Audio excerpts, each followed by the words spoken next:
6月初一开始，咱国要禁止旅行业组团去中国旅游，业者是真不满，按什么上街头去抗议。旅行工会是表示讲，观光署最近是有通知因讲要开会，因会过来表达意见。交通部长王国材是强调讲，禁团令是有法院的定根据。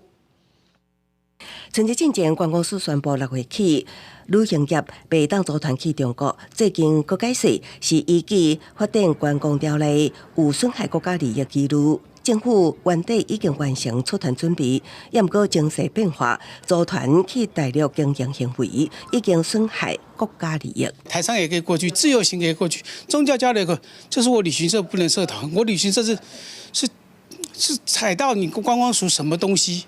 你观光署是旅行社的大家长，你要带头，而不是说啊你们不行。北京旅行社开工了后，拢在处理退转团事项。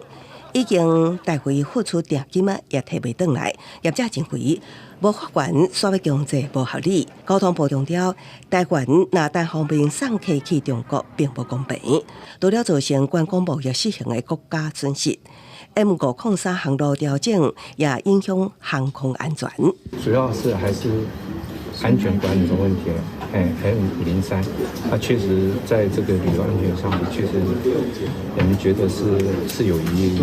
观光的这个产业角度来看的话，我们还是建议就是采取这个观光先行这样的概念来做一个破冰。学者表示，世界各国通常以旅游目的地的安全作为监视出团的建议，限制较罕见。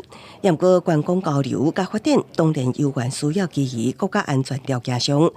不过，基于观光互相交流，若成设施善意，也是恢复交流的契机。记者综合报道。